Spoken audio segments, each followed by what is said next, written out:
back, guys. Over the last 3 seasons, we have interviewed some of the most iconic reality TV stars, done some of the most craziest of news reports, and we even brought a few friends along with us for the ride. Over the break, we were trying to figure out ways to improve the show, make it more fun and more exciting. But we decided the way we have it is the best way to do it, but just go bigger. So this season, 13 special guests will join us over the course of 14 episodes. Some familiar faces are coming back, and some new ones are making their debuts. But we can't start this season without thanking those and honoring those who have come on and paved the way for our show. So, sit back, relax, grab your drink as Birkin Brewing Company presents the CJ Unedited Podcast, Season 4.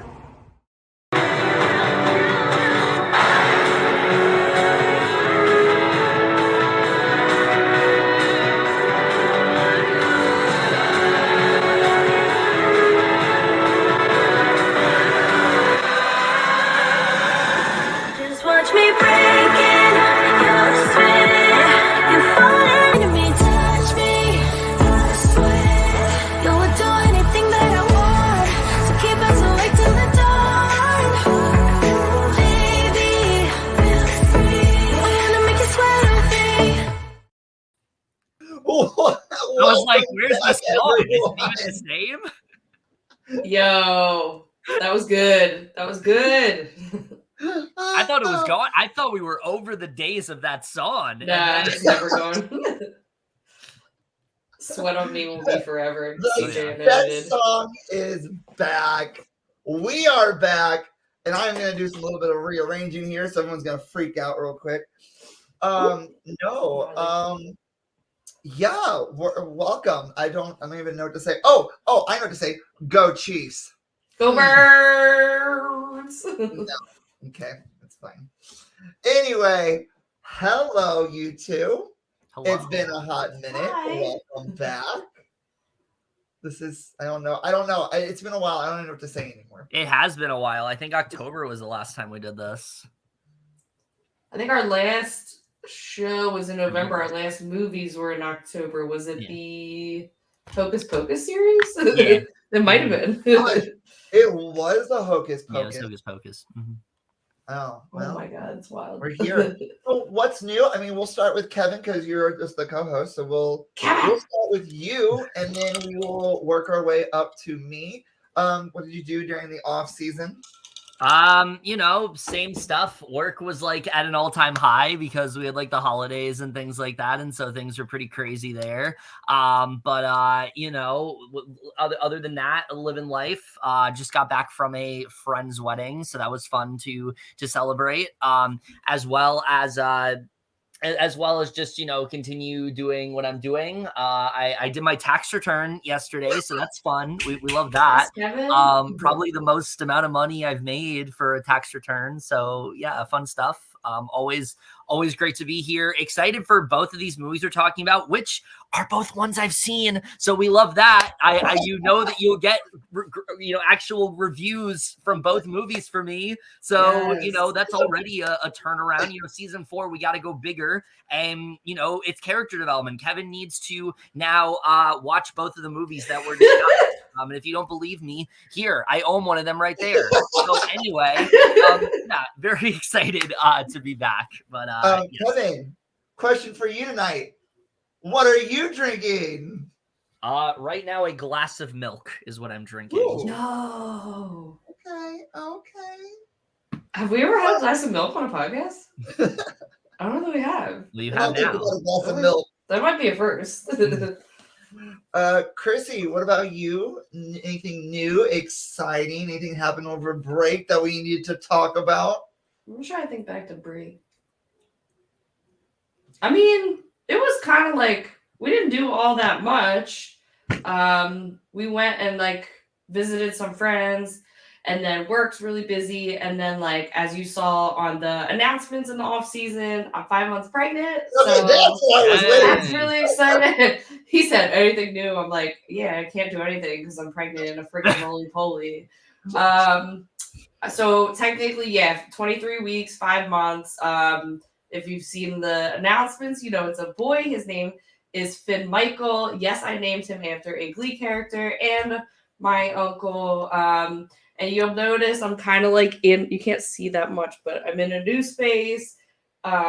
This is now a joint office that I share with Rob, and Kalua's bedroom is very packed because next door is going to be Finn's nursery. So we're starting the process of taking out all of the furniture there and turning it into a nursery. So we've been busy with that stuff, building a registry.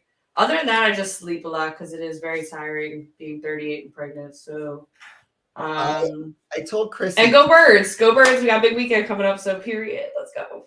I told Chrissy that because the way she's about to give birth is going to be like kind of close to the end of her season. And I said that if she is in the middle of giving birth on a show night, she's going to have to go live from the hospital room. Not happening. No. So the epidural just hit, guys. Feel real good. Oh my God.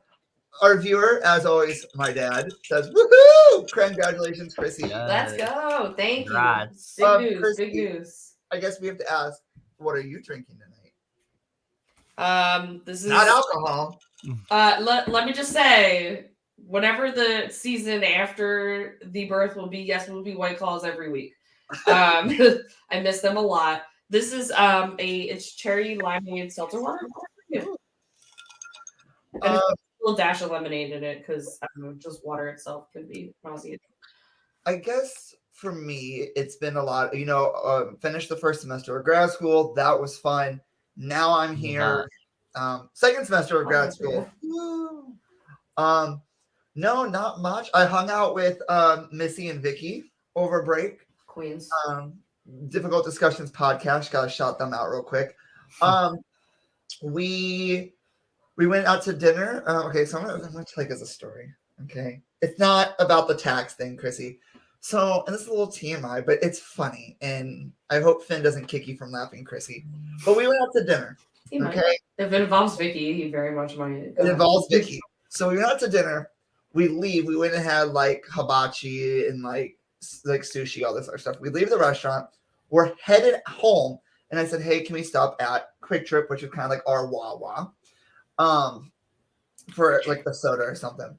And as we're leaving the parking lot, I start having hiccups.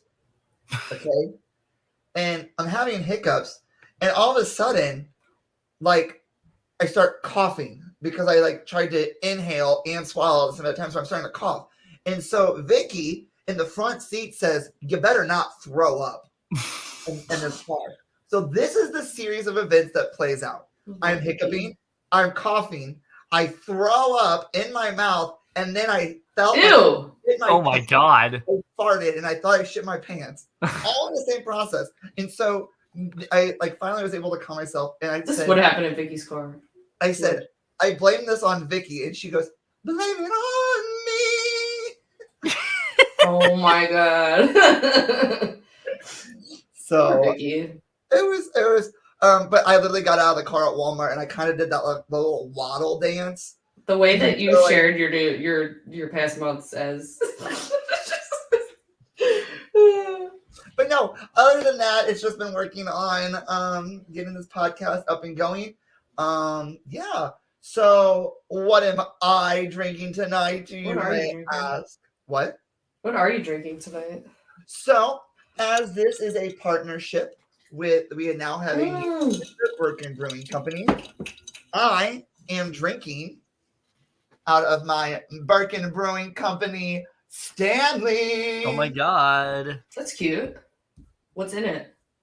Well, Coca-Cola. as the presenters, they give us coffee every episode to test out their new flavors. Shit. And so tonight, That's so cool.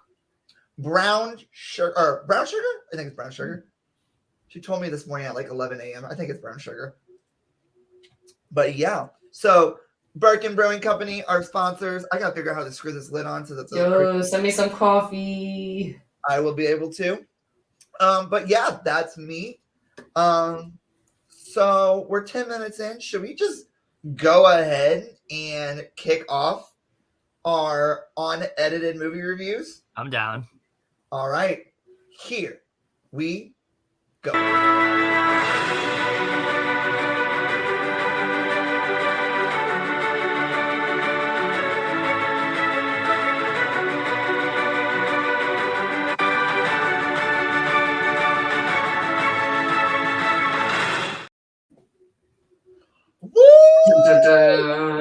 Yes. Brand new opening. Guys, our unedited movie reviews are presented to you tonight by Birkin Brewing Company. Woo! Shout out Birkin. That reminded me. I did do something for my birthday. I went to the movies. Okay, go ahead. Sorry, I went to the movies for my birthday and I saw Megan and it was flipping hilarious. And then we went to a concert for Rob. Okay, sorry. That little opening reminded me of like sitting and watching a movie in the movie theater. Here we go. So, Birkin Brewing Company, I was all ready for this and I lost everything I needed to say. Birkin Brewing Company is a botanically inspired coffee brewed and planted here in my hometown of Warrensburg, Missouri. They specialize in eats and drinks coffee that everyone will enjoy. It's woman-owned and operated, and it's brewed just for you. Please follow Birkin Brewing Company at birkinbrewingcompany.com or Birkin Brewing Company on Instagram.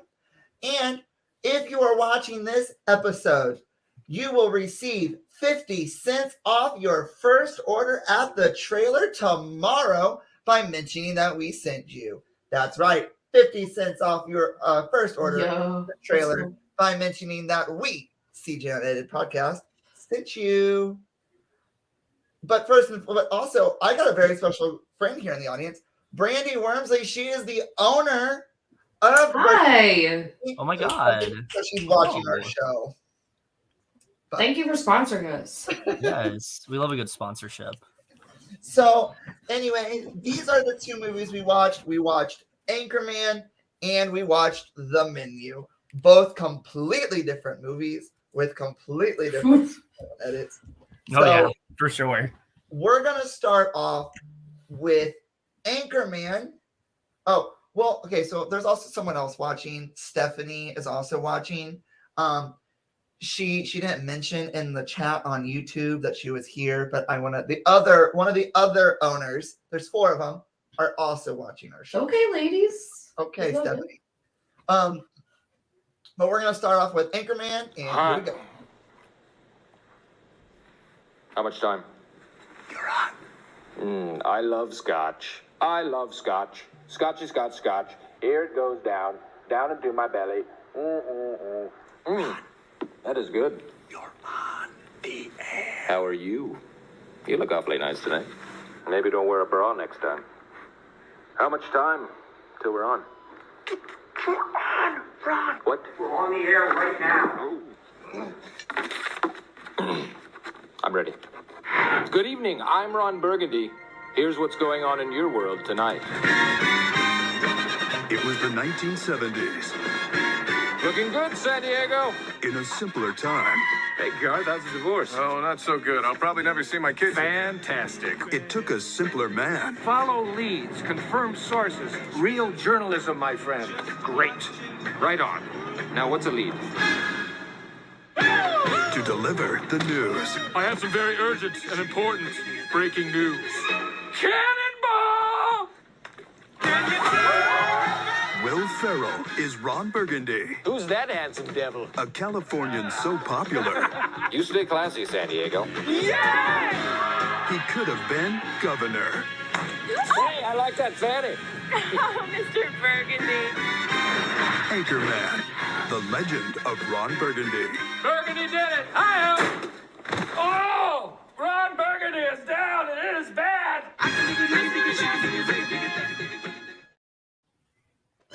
Woo! Anchorman. Will Ferrell, and I just Classic. realized I think I spelled his name wrong. And Oh, you did. I was gonna mention that. I was like, You spelled it like a feral cat, like. Yeah, I was gonna say. Will well, Ferrell in his feral era. I can't believe that movie's almost 20 years old. I had to check. I was like, damn. Yeah, that is pretty crazy. so we're going to start with Kevin, Okay. as always. Movie man. And then we're gonna wrap our way back up to me. Yeah. So Kevin, go ahead. All right. So full disclosure, I actually haven't seen this movie in quite a bit. Like I've seen it. It's just been a while Okay, since I'm not saying you lie to us.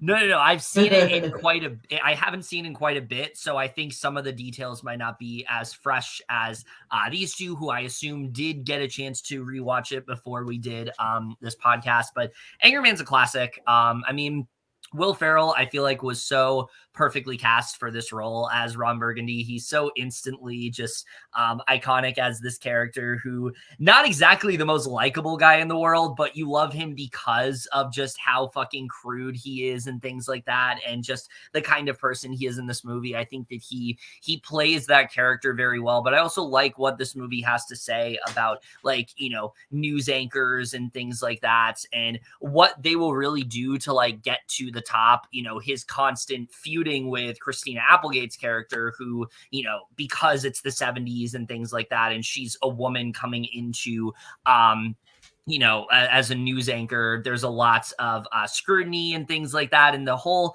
back and forth between those two, it's so much fun to watch. I feel like that alone is one of the best parts of the entire movie. I really love the back and forth there. But then also, I mean, the movie would also be nothing without, you know, David Koechner, Paul Rudd, and Steve Carell, who are all just so great, all just play such fun characters. The afternoon delight scene is one that I immediately think of. It's so random, it comes out of nowhere, and it's just one of the things that works so well about this movie. I feel like the thing about, you know, comedies like this is it's all about the timing, and I feel like the timing is just always so good in this movie. They never drag out a joke too much. It never goes on for too long or anything like that. And they know when to, you know, they know exactly how far to take the joke, and I think they do a great job with that. The fight scene, I mean, come on, there's so many just great scenes in this movie. Yeah, I mean, Adam McKay is just so good when it comes to these kind of films. Obviously, now he's directing more like serious stuff, but he just does such a great job when it comes to the tone that is needed for this movie. He never takes it too seriously, but he also isn't, it's not completely like a parody. Like, there are some serious moments and things like that. I think he does a good job with that.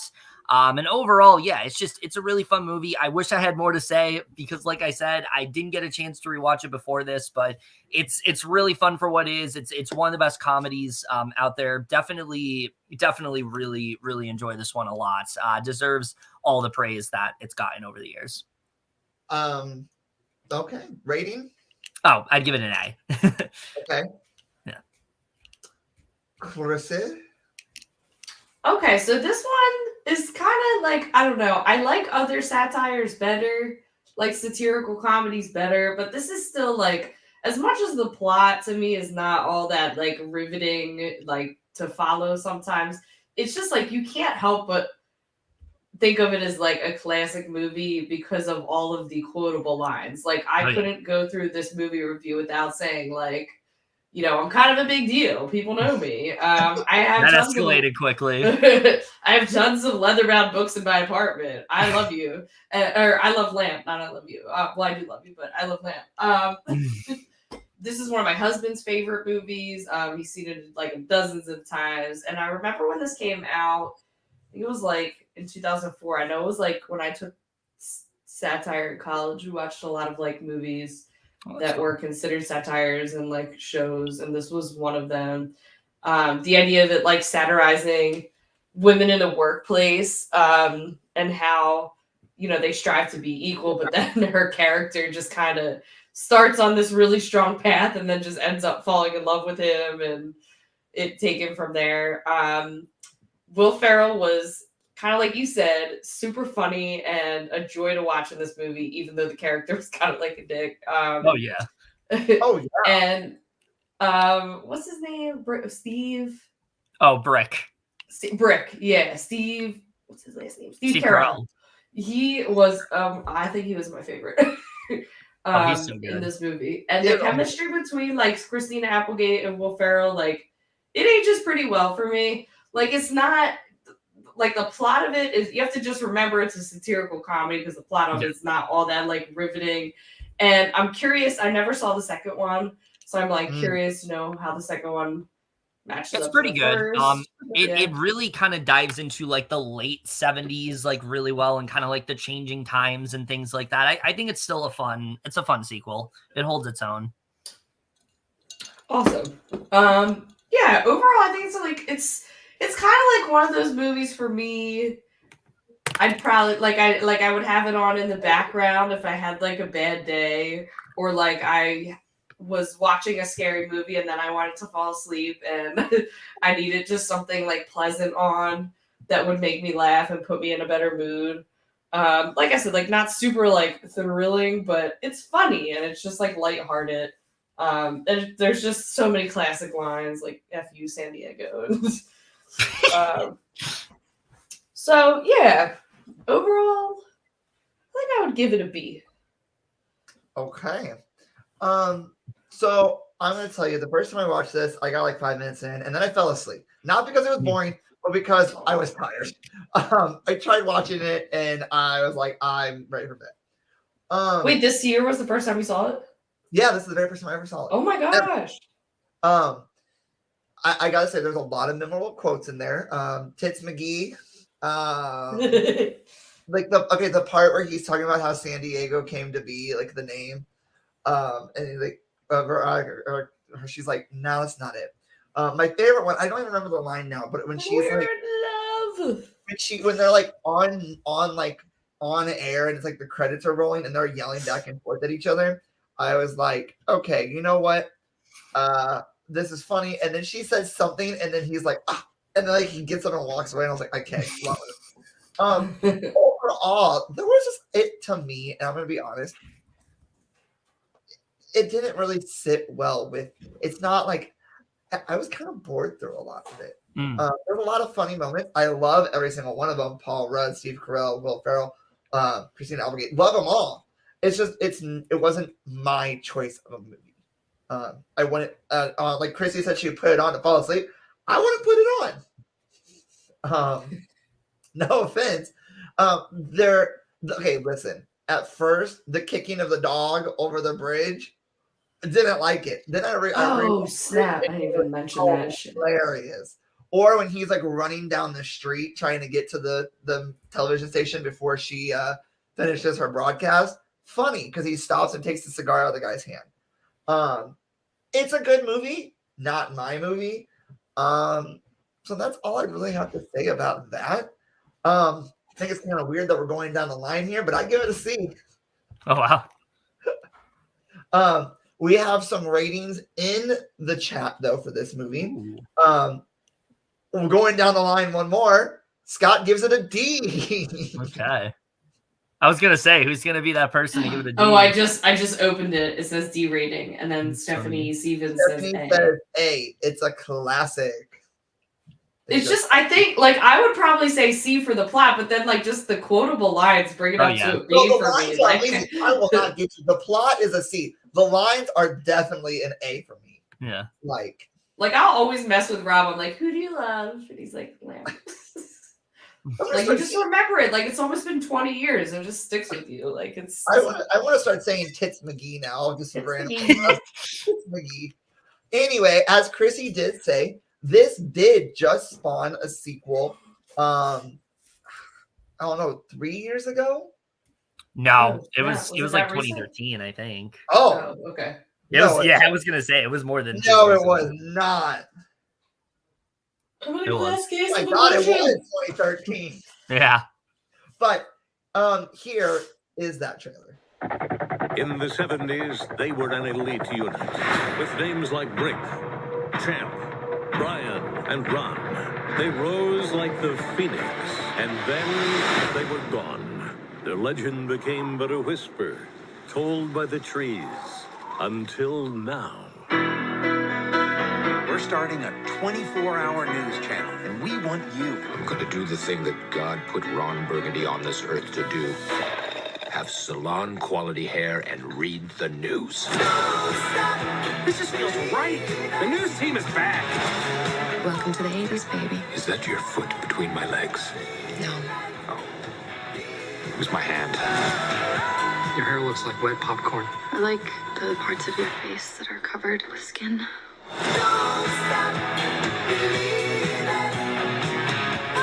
That's Jack Lime. Look at him. He's a prince. He's not that great. What'd you say? He said you're not that great. Frick.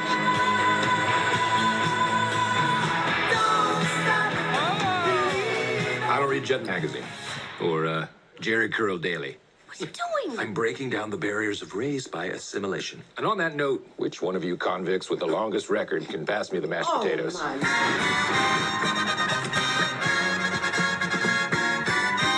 I right? Say what?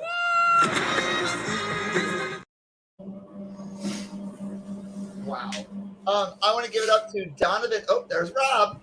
Oh yeah, you will sometimes see him around because we're sharing the space now. And he saw Anchorman something and was like standing right behind me for a minute. Oh my god. I want to give it up to Donovan Ditto. That was his movie selection. He is a longtime viewer and fan of our show. So thank you, Donovan, for putting Anchorman there. Kahlua is also here.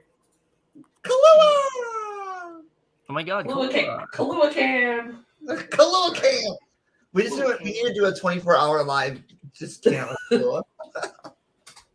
Like they do in Big Brother. So we are gonna move on to our next movie, The Menu. And this I have some thoughts about. So let's take a look. I also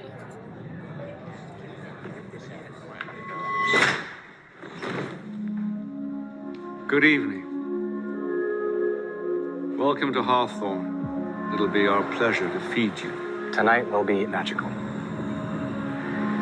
Over the next few hours, you will ingest fat, salt, protein, and at times entire ecosystems. We're eating the ocean. We're eating the ocean. Are you crying? It's just I find it all very moving. So it's okay that I'm not as into this as you are. Oh my god. You shouldn't be here tonight.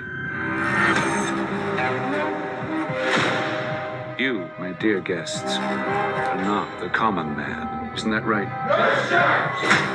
Is he gonna keep doing that? What happens inside this room is meaningless compared to what happens outside. We are but a frightened nanosecond. Nature is timeless. What the hell is going on? I love you all.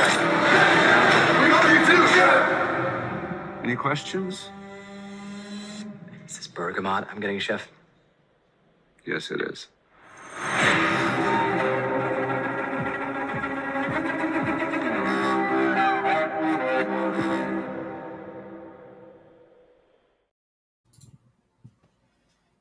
The Menu. Yes. Y'all thought Gordon Ramsay was tough. The Menu. As always, Kevin, take it away. All right. So this one, unlike Anchorman, is pretty fresh in my memory because I did see it last year twice, actually. And I have quite a few thoughts on it. I will say the first time I saw it, I really liked it, but I do think that my audience definitely hindered my experience of it because they did not seem into it at all.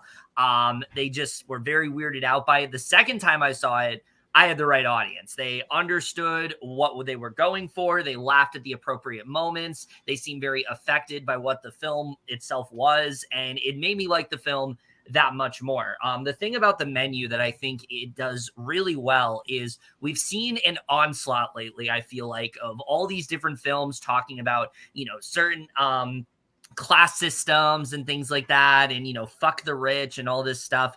The Menu kind of takes that in a completely different direction. I don't really think this movie is about just how much the rich suck. Yes, that is a part of it, but I think what this movie really is about is the negative aspects of success and what that can fundamentally do to a person who has achieved that success. I mean, getting into, Julian Slavic and who he really is, when you see him, he seems very calm. He seems very passionate about what he does.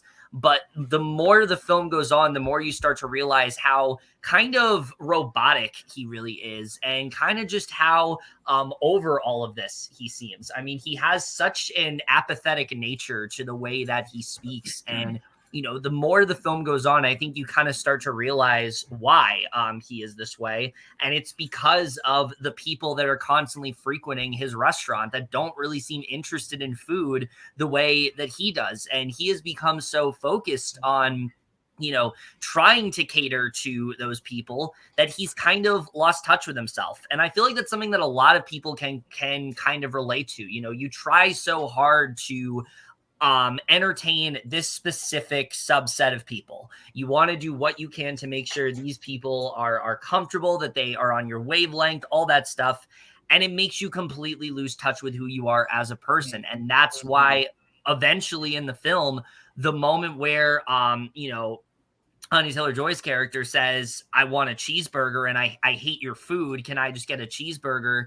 And he makes it. You finally see for the first time in his life, in a while, actually, he is happy with what he's doing. He's actually excited to make the food because this is food that actually brings him joy. The only time he was at joy was when he worked at this fast food place. And I thought that was honestly really fascinating because I feel like a lot of films would portray it as it's kind of him like climbing the ladder, like he starts off here and then he kind of like becomes a lot more successful. And this is when he's at his peak. No, the menu kind of turns that on its head. And it's like, no, he was at his peak when he wasn't as successful, when he was just a guy working in pretty much a mom and pop shop. Like that's what he wants to do. And the second that he started to gain success, he had this reputation that he knew he had to live up to, and it just ultimately killed him as a person. And I think this film dives into that really well. And what I think works really, why Anya Taylor-Joy's character works so well is like the anchor of this movie is that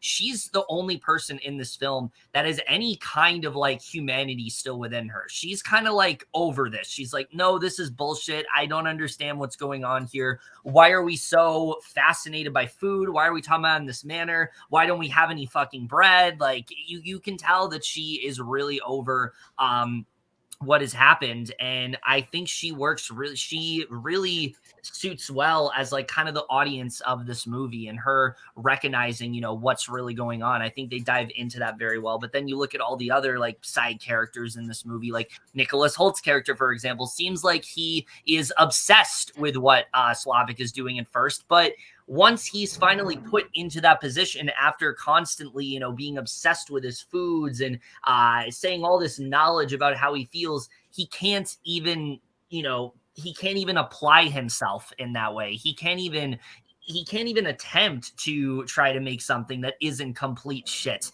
because he doesn't know what he's doing. It's the perfect example of like you critique something, but then when you put yourself in that position, you have no idea what you even do. And I think that's something else that this movie dives into very well.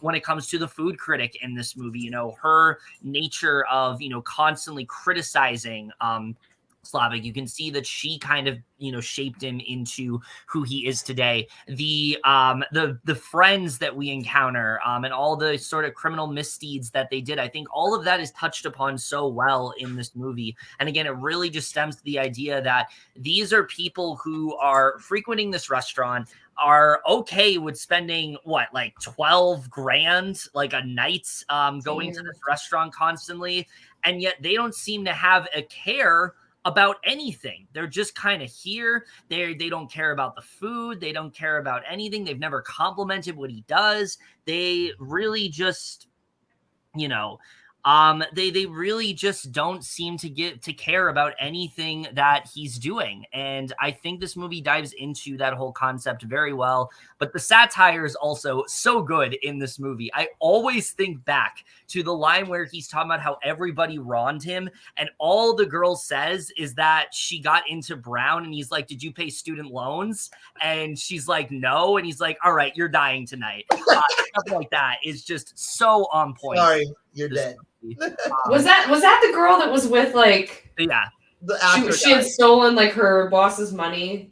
I thought she was like the only one that might get out, like besides the main character. I knew that she just didn't seem like part of that group. I don't know.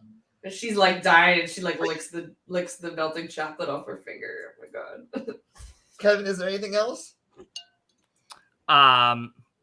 Yeah, I mean, in general, I think this movie is just so great. Ray Fiennes' performance is just perfect in this movie. He's so well cast here. He's very calm, but there's this sinister nature to him. And the more the film goes on, you really start to recognize it. I think the directing here is just so well done. This is just the definition of what like a great satire can do. And then the ending of the movie where he humiliates them by turning them into s'mores and things like that. The worst thing for the human palate.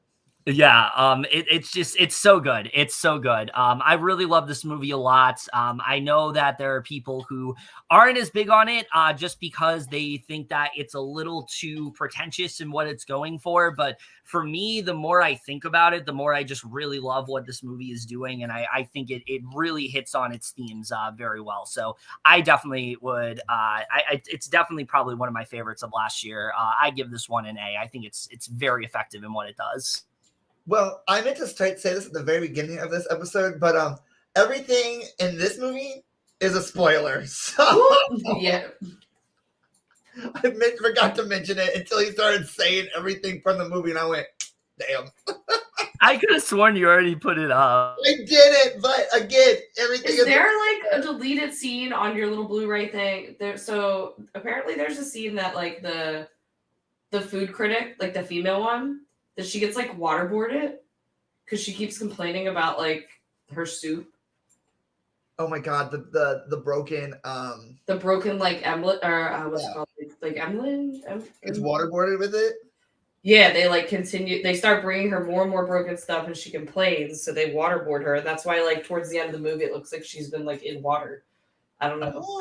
I saw a YouTube video show like explaining that, but I couldn't find the scene anywhere.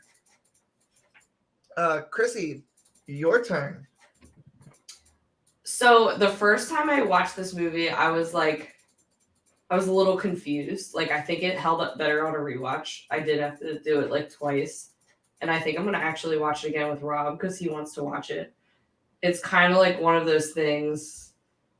It's like trying to like find Mike Gabler's Survivor 43 winner edit. Like, it's one of those things where you just have to watch a couple times to kind of pick up on what's going on. The first time I was really confused. I was like, what is this? Like, I didn't understand Tyler, I think was the character. Tyler. Yep. Yeah, I didn't understand Tyler and his character and like why he did what he did and why he like was told to hang himself and just did it. I didn't understand like why all of the cooks were just like going along with this and just like being willing to die. Especially the one girl who was like, the deaths were all like my idea. That was my finishing touch on the whole thing, was that we all die. I want to say something. I know I forget. I love the fact that Tyler, whatever he says to Tyler, is inaudible. So you can always come up with your own statement of what he said to him. And then his face, like, and then he just goes, sorry. Nicholas was so good in that scene. That wasn't in my verbiage that I'm gonna say, so that when you said that, I went, oh my god, yes. So continue. I'm sorry. Yeah, so no, just I was saying, like the first time I watched it was like I was confused. I had a lot of questions. I was like, all right, let me try. I was like not loving it because I was confused. So I was like, all right, let me try this again. All I knew was that cheeseburger looked freaking amazing, and I wanted a cheeseburger. And then I went and cooked these like healthy Shake Shack cheeseburgers like the week after. So a couple nights later, watched it again, like kind of started to piece together that it was extremely satirical. There were parts of it that were actually kind of funny, parts of it that were genuinely sadistically frightening. Started to realize like kind of the things that Kevin was saying about how it's not so much about the consumers, but about Voldemort. What was his name? The chef. Ralph Fiennes' character. Slavic, yeah, about his character and his experiences and how before he got into this, bougie high-end part of this industry, that he was just having more fun and doing things with love. And the cheeseburger, I think, is like a huge symbol of that. And it's interesting. I think she kind of like, I don't want to say that she manipulated him because I don't know that she was ever really meant to die, but you see before she wasn't supposed to be there. She wasn't. She was like a replacement date for the guy's date. Yeah. But she found like these pictures of him, like I guess she like in the hallway or whatever. She found the pictures of him like at the old shop where he would make the cheeseburgers, and she realized how happy he seemed. So I was curious if that was like part of her plan, which is brilliant if it was. But regardless, she kind of brought him back to a place of like innocence, and like it kind of it reminded me a lot of, like, not a lot, but a little bit of like teaching, like back in the days where it was about like the actual education and where things were like good. And so that ended up, and then like the crispy little $10 bill like all rolled up that she just put down. A couple of the characters were interesting, like their stories and how they ended up there. The food critics interested me a lot, and then the little like side plot of like Margot had been like the escort of the one lady's like husband that got his finger chopped off. Didn't really feel like super bad for him because of that. I don't know. It was like there were a lot of like interesting subplots with like each group and like why they were, handpicked to be there and to die.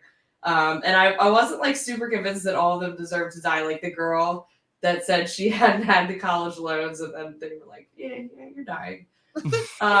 So it took like a rewatch for me to actually really like get it. And I think after like a third, like if I'm gonna watch again with Rob, like I think after a third, I'll be even a little bit more on board with what it's trying to say. But generally, like it was like interesting. It was really interesting. The message they were trying to give was interesting. It really made you like think. And it was like consistently pretty freaking creepy. Like that one guy that was like on the angel wings and like dropped in the water. That was creeping me out. And then the one guy I like that was an actor. They thought he was gonna like save them, and then he ended up being like an actor.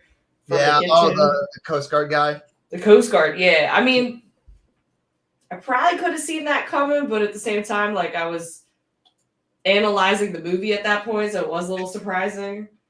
I bet when I watch it with Rob, he'll be like, oh, yeah. No. But all in all, like I thought it was a pretty good movie, and I think even like it just might take a couple watches to warm up to. I think I would give it a B+. Okay, I want to say I love how none of you guys mentioned Hong Chau's character of Elsa. Oh, she's creepy as fuck. Oh, she's so good. Oh my god. Okay, what are these? It's a tortilla. No, I know that, but what are these? Tortillas. Like, which contain bank records. Can I get bread? No. Can I get? Did you say no? Yes. So can I get bread? I said no. Like, just the way she acted, phenomenal. She was creepy from jump and never wavered. Like, the way she would take their jackets like out from behind them. Like, So there's a lot of things that I've noticed as you watch the movie a second or third time. The first time I watched it, I was like, okay, this is really good. Then I watched it with my friend Brinkley, who was supposed to be here tonight. But I watched it with her, and I realized as you're like going through the movie, they're being led to the restaurant via down a gravel road. But guess who is walking with them? Goats. They are goats being led to the slaughter. Ooh. There are a lot of like hidden themes in this. Class, like the old couple, they didn't really understand. Like they came all the time. They never really paid attention. So like they were just using him. So all these different things I was loving. And I gotta say, the part where she literally said, "May I get a cheeseburger?" And he was like, I will make you a cheeseburger that your parents couldn't even afford to buy you. Like, I started realizing that she was probably going to make it out at that moment. Yeah. There's a lot of this movie. I want to watch it again because I'm picking up so many things. That's why I said I'm watching it like one more time, at least. I really just loved the way that one thing that got me. I'm going to say this because I want to say it. The very end, when she's sitting on the boat, she uses the menu as a napkin to wipe her mouth, and I went, "Yes, girl." I love this movie. I think this was a perfect choice to watch. Great movie. I was like, I did you know that Emma Stone was supposed to be the main character. Yeah, I did hear about that actually. So I'm glad I she could see wasn't. it. I could definitely see it. I think I can see it, but I'm glad she wasn't because I like the cast that they have. Yeah, same. I think also- Anya Taylor-Joy suits the role better. Something else I learned was that the cast like filmed a scene and then they were allowed to refilm the scene and they were allowed to ad-lib their lines. So like that point where he's talking about how he says Slavik says, oh, Tuesday night was taco night at my house. Taco Tuesday. Like it was ad-libbed. So a lot of stuff was ad-libbed in the show. But the one thing that I want to say that came out of this was woman empowerment. Women helping women came out of this. At the point where they were all sitting around the table eating man's folly. Oh, yeah. He starts crying, and then all the girls instinctively went, oh my God, this is really good. Oh my, it's like, yeah, this is delicious. Like they all like knew in that moment that they had to stand up for each other. The mom freaking killed me. Like when everyone went outside, she walked over and grabbed a bottle of wine and went back to her table. Like, oh, was that the lady that was just like passed out? Yeah, that was his mom. Yeah. Oh, really? The chef's mom? Really? Yes. So like, just curious. I want to say that would be me if I was in that situation. Yeah. And the one lady, when all the women were together, when the men were like trying to run away, they were like, "I just want to drink more." Like at this point, we're just dying. Drink more wine. I think if you watch it again, and again, you'll pick up more and more stuff. I have to say, overall, it was an A for me. Oh yeah. Going down the line, Stephanie Main, different name on here now. Stephanie Main, I'm gonna go down here now. She said it's a classic. May I please have a real, authentic, simple cheeseburger? Yes. Plus, Brandy says creepy, good, and original. My dad said the plot was a B plus. The twist was an A. The overall was an A. I have to agree. The plot at first was really confusing, but then it got better. But yeah. Let me take some things off here. I want to say thank you to Stephanie Main, who introduced that movie for us. She is one of the owners of Birkin Brewing Company. Thanks, Stephanie. So we got to see it. Got my brain moving on a Sunday night. So, are we ready to find out the theme of next month's unedited movie review? Well, apparently y'all two already know. So. No, he doesn't. Kevin doesn't even know. No, I haven't. Oh, I thought. Okay. No. James just said you'll be excited. That's Okay. All right, let's get it. I want to say that next month's unedited movie review falls on March 9th. So we're just putting it out there. It falls on March 9th, which is 3 days away from the Oscars. I know that's right. Oh, okay. Wait, I think I know. Next month is Oscars themed. So we will be watching All Quiet on the Western Front. Ooh. Plus one other movie that was nominated for Best Picture and won. That one. So the theme that we're going to do is we're going to watch 2 Oscar movies. We're going to hold our own little Oscar challenge where we're going to say who's going to win the best actor, best supporting actress, all the top major ones. Oh, that's cute. Oh yes, I love But it. Kevin will eat that up because I don't know. What we're going to do right now is we are going to spin the wheel. You gotta let Kevin go live on the pod during the Oscars, like he does on his YouTube channel.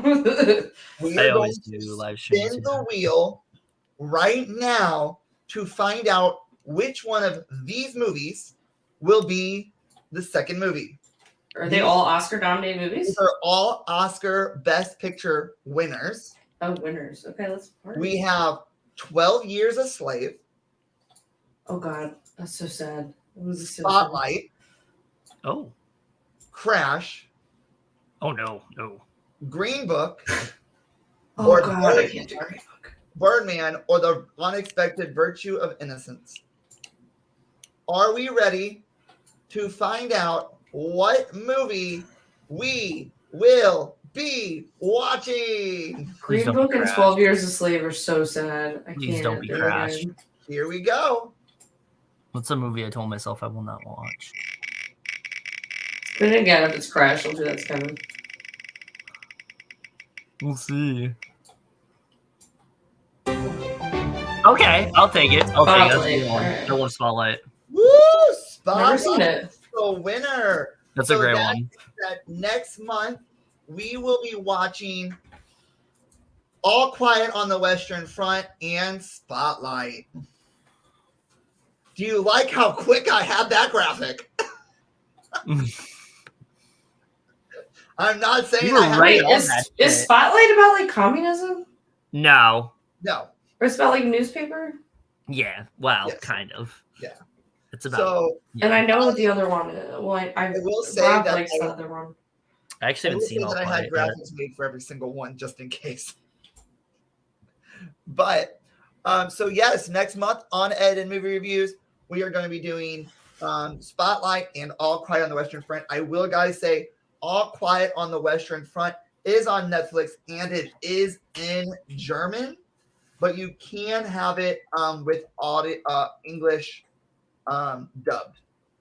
And then Spotlight, if you have HBO Max, it is on there. So, yes. But guys, this has Yes. been our Unedited Movie Review.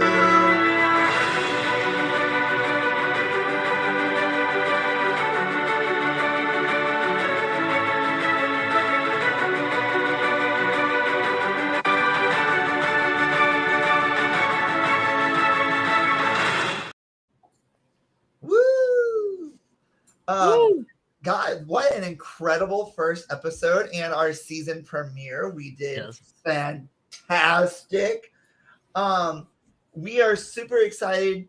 I don't know if you guys have noticed on social media, for those who are watching, we dropped an announcement today that there will be a huge announcement tomorrow on our Instagram at 4 p.m. Eastern, 3 p.m. Central Time. We have yet another special guest joining us. I said 13 at the beginning of this episode. We now have 14. Throughout our run this season, we'll have Birkin Brewing Company on, Noah Austin, Tiffany Mitchell, Ian Dimling, Lucas, and Hunter will be back. We are going to be having Brinkley. We're going to be having, oh my goodness, so many more people. But next week, ladies and gentlemen, we are super excited to welcome from Survivor 43. Oh shit! Tammy Leotti will be on our show. It will be pre-recorded, so it's going to air. We will not be live, but we are super excited to have him on. James got me talking to these babies. Young man. So, is there anything anybody wants to say before we run through our handles and we end this show on a high note? Happy to be back. Yes, always. This has been a good one. I'm excited for the reveal of all of the guests this season, and that we really don't have to do maybe only one personal interest piece, because everything I'm interested in is the special guests. So before we go, are we excited for this year's Super Bowl? Hell yeah! Oh, geez. I'm excited for the halftime show and the commercials. That's what I get. Also that, yeah, there's always that. I don't really care about the game itself, but good luck to both of y'all's teams for sure. Wow. Chrissy, you guys are. We just 5 years ago yesterday we won the Super Bowl, and I posted all of my memories of the parade. Can't really party this year, but my father-in-law was on the news, by the way, with his my God, lucky Super Bowl ticket purchase. So that was cool. 3 years ago, we won the Super Bowl, and then we went back a second time. And then you did it again. Right? Oh, you did lose. Okay. Yeah.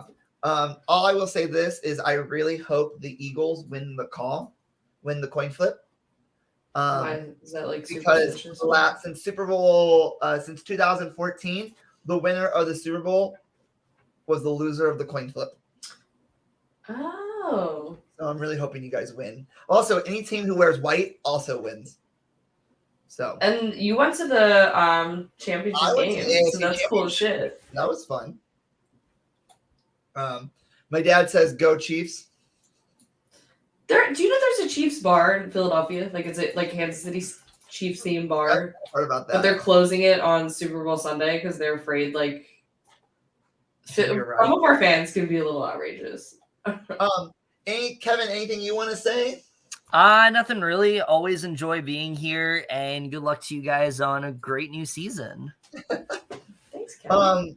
Guys, we're gonna run through our show handles. We're doing things a little bit differently this year. We are no longer bringing up our show handles. We are now going to be doing them via our own pages. So we're gonna start with Kevin. What is yours? Yeah, Instagram, kfalk359. Don't post on it very often, but if you want to interact with me on there, go right ahead. Chrissy. You can follow me at CRSMac_4. And guys, you guys can follow me at @JHanton. If you guys want to, you guys can follow the show at CJ Unedited Podcast. That's the only one I do not have on our name. And you guys really want to, please do it. Go ahead and follow our presenters, Birkin Brewing Company at Birkin Brewing Co. on Instagram. And remember, if you visit their trailer in the next couple of days and you say that we sent you, they will get 50% off your first. Yeah, that's cool. Guys, thank you guys so much for coming on. We're gonna kick things back to how they used to be because last year was really hard for me. So until next time, stay safe, stay happy, stay healthy, even if it's just water. And remember to live your life 100% unedited. Woo! Good night. Bye. Just watch me breaking your sweat.